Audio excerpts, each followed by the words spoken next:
Hey guys, what's going on? I want to extend a video that I've done a while back called something along the lines of like old truck problems. Um, so my glorious 2001 2001 here has had some problems come up, and I've not been able to fix them. I'm sure you noticed one thing off the bat is it's got these ugly little bitty old tiny tires on it. We'll go around here also, and you'll notice I've got. Now these are not the problems. There's no problems with the wheels and the headlights. Those have been temporarily removed for the time being, and I just also realized that the paint on the grill is gonna have to get redone. But besides the point, that's just a minor problem. So to extend on a problem that we have begun having is well, of course, I got my new radiator in here. I got that done, did new upper and lower radiator hoses, and about the time I got all that done, oh, and a thermostat, I went ahead and just did all that in one run. My good old AC compressor here, and that's not even the big problem. It's going out. Well, the compressor side ain't. It's making noise in the bearings, so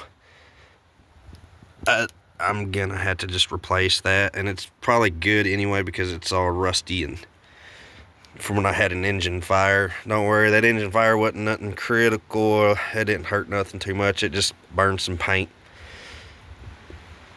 Running too much RPM for too long. I got a little toasty up under here. But anyway, so that's not even the main problem. The truck still runs and drives though, so don't worry about that, guys. I can move it around, I can start it up, I can do what I need to do with it. But the main concern as to why it's been parked is, believe it or not, the rear end. Now, this is my first time I've ever had an issue with the rear end. So basically, here's how I know it's that. So I heard it starting to howl one day. Well, we'll say a howl, making noises, and it's been a few months since I've been on the road with it, so I couldn't even really reiterate exactly what kind of noises it was making. But I do remember that I was like, okay, so maybe it's, like low on fluid or something. Or so I oh no, I take that back. I thought it was a wheel bearing on the passenger side. Oh, and I thought there was a wheel bearing on the passenger side on the front at first, because it sounded like going down the road it's coming from the front. So I do that wheel bearing on the other side, front passenger side. Replace it. It needed to be replaced anyway, so I thought that was the problem, and it was the biggest pain in my butt I've ever seen come off. I've never had a two-wheel drive wheel bearing, on a spindle be such a pain. I had to go buy tools to get this bad boy off. No, that wasn't the noise. So I'm like, okay, so it's the rear. I jack up the rear, I pick it up off the ground, I do the old little shake and test, and there's some more play in it compared to this side. So I'm like, okay, there's more play. So I'm like, okay, so that's got to be a wheel bearing, right? It's moving. It shouldn't really move. This side barely even moves. That side moved. I'm like, okay, so wheel bearing, boom. That's just going off of knowledge that I've had in the past of working on stuff with wheel bearings and things like that. Okay, so I popped I go buy the wheel bearing, the seal, all that stuff, and lo and behold, that was not the problem as soon as I even uncovered it. Let me come over here. Don't mind the mess, y'all. I've had so much shit going on, and I ain't been able to actually fix everything. Oh yeah, she's a little rusty and dirty. But anyway, that wasn't the problem, because as soon as I opened it up, don't mind the glitter on here, that's actually not from the rear end, but look at that, on that spider gear, there's chunks missing out of the teeth. And I was like, you gotta be fucking kidding me. Damn spider gear went out. So I'm like, well, shit. So I clean out the bottom, you know, I get the brake clean, I clean everything out like I should. And the damn, you know, I get chunks out of the bottom. Not big chunks, but the couple little pieces. What really wasn't much glitter in there, believe it or not. Very little. There was more glitter on that just now, and that's from something else than what was in the whole rear end. So I'm like, okay. I go ahead and do the wheel bearing because I'm like, screw it, I'm already here. Maybe that actually is a problem too. I put the wheel bearing in, and I kind of hoped and prayed that, because I needed my truck, because this was my only truck. I hoped and prayed that cleaning it out, those gears would be like a little happier. I know that the chunks are missing and all that, but I let it slide for about a week until I got paid again. So I put probably 100 miles on the truck in that time period. So that next weekend, you know, when I get time off, I'm like, okay. So I'll go spend $200 on, because that was the cheapest I could find, on those spider gears. Now, mind you, I've never dealt with the rear end of my life before this point. I've never touched them. It's never been my thing. It's about like transmissions. I'll replace them, but I don't want to fix them.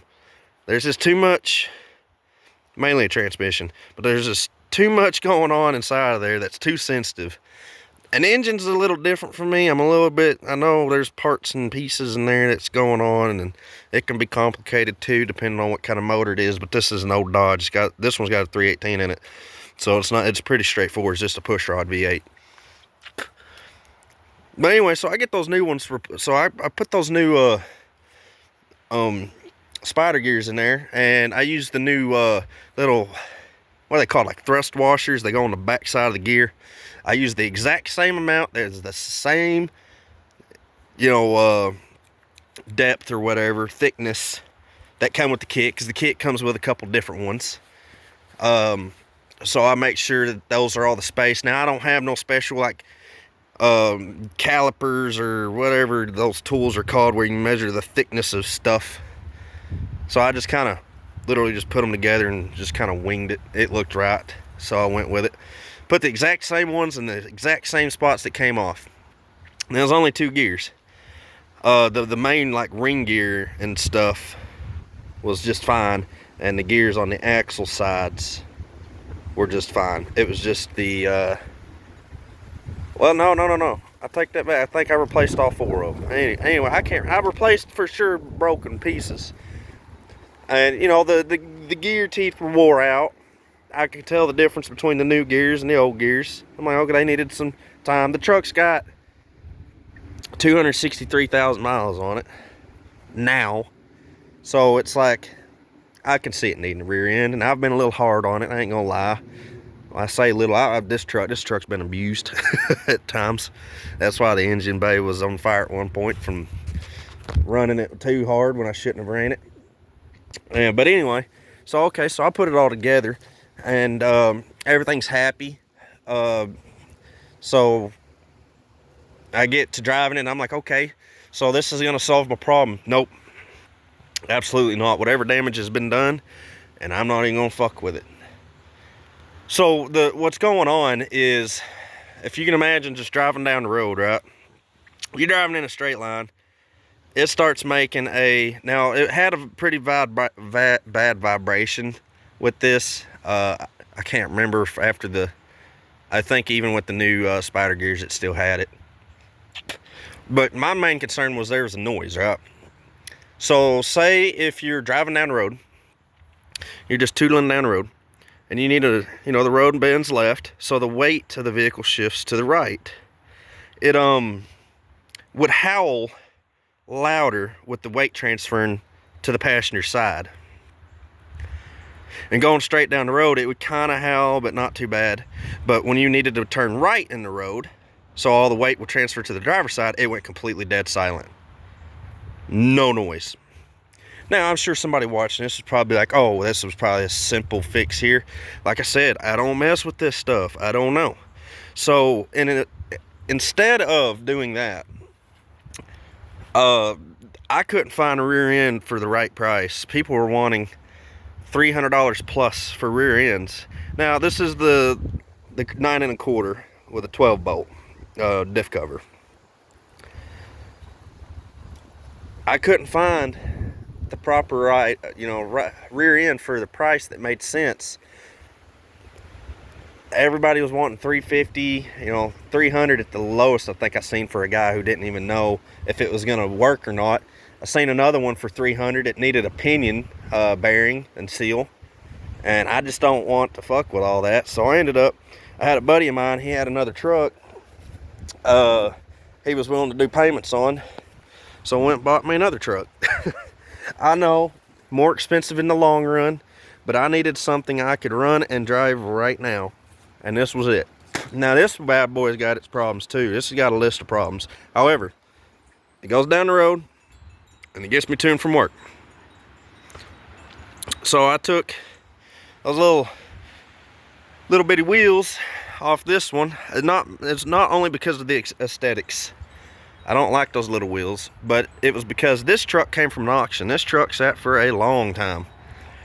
It had flat spots like you wouldn't believe, dry rot like you wouldn't believe, and this thing shook like a stripper leg with a high spender in the club going down the road.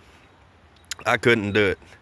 The headlights, well, you seen I took the headlights, so I got these nice aftermarket headlights on here. And by the way, this here is a 2000 with a 360 in it. So my buddy was able to let me do $100 a week payments on it. He didn't really want to, but he knew I was good for the money, so he let me do it.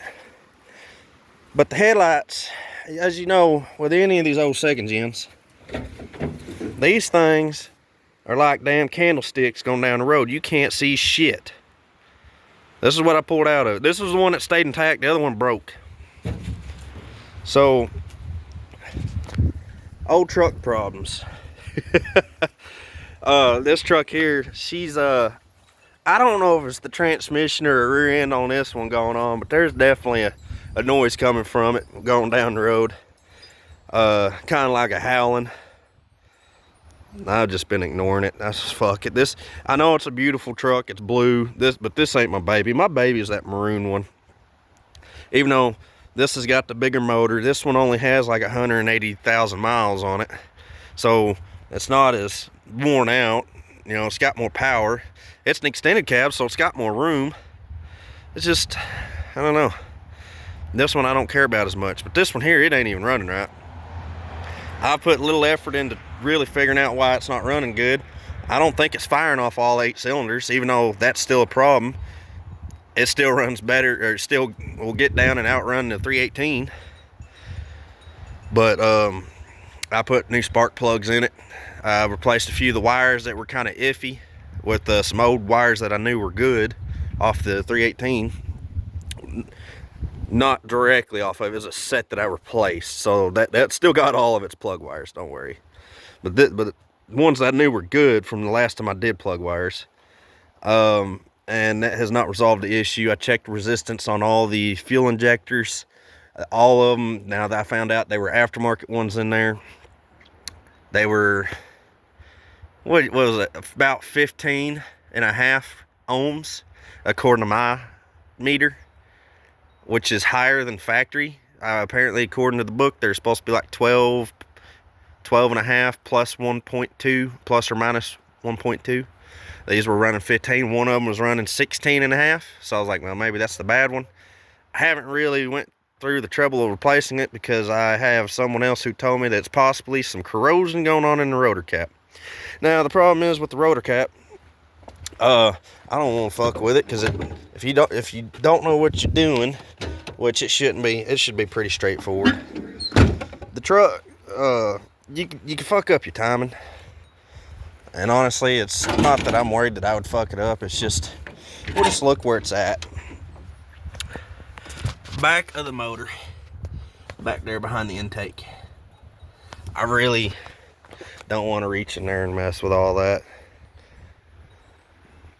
And yeah, so another problem that leads me to, I know it's probably, instead of a fuel injector problem, is I can smell unburnt fuel in that exhaust. so bad. So bad that it actually stinks. Oh, the cat was a problem that I've fixed. I had to take it off because luckily I live in a state where this don't matter, and I had to hollow it out because it was clogged up really bad. And the welder that I bought, when I put it in, the MIG welder I bought, I didn't have enough bend in the gun part of it that it couldn't get all the way around the exhaust pipe. So now got some exhaust leaks under there on the upstream and downstream side of the cat, but it's better than running it with nothing there, because it did cause a fire for the few days I ran it till I got a welder on the transmission, because I know there's a transmission leak. Like I said, I ain't fucking with this one too much. I'm gonna get the maroon one going better before I even worry about this one. As long as this one keeps going, that's all I'm gonna keep it doing. But yeah, I had a small fire under the truck because the exhaust actually caught the what oil was on the side of the transmission on fire, so that was about scary. That was on my way into work one day. But yeah, so that's my little update on these old trucks. And I know somebody's gonna say, oh, that ain't old. I got a 65, Chevrolet. Look, buddy, not everybody's big balling, okay? Tuck them nuts back in your pants. Nobody cares. But no, these are old trucks. Come on. 2001, 2000. They're old enough. But they're still new enough too, though. They have fuel injection, thank God. I love carbureted trucks, but honestly, for a daily driver in every condition between summer and winter, it's nice having fuel injection, because I ain't gotta sit there and mess with it once that carburetor starts getting some age on it. I ain't gotta worry about, well, I need to adjust a little bit for the winter time or adjust a little bit for the summertime. Or if you want to run different fuels, depending on what kind of carburetor you get, they can be sensitive. It's just easier to have a computer be like, hey, this is what we're doing. This is how we're gonna run. So I'll stick with it. But anyway, guys, yeah, that's my update on these trucks. Unfortunately, this old girl, she's sitting for a little while until I can get them fixed. But I was hoping today was going to be a nicer day. Overcast. It was nicer earlier. I was thinking about coming out and making a little pew review, but that ain't happening because it's just too fucking. We just got done with a big ass downpour of rain. So yeah. Anyway, guys, that's my little update on that, and we'll see y'all later. Peace out.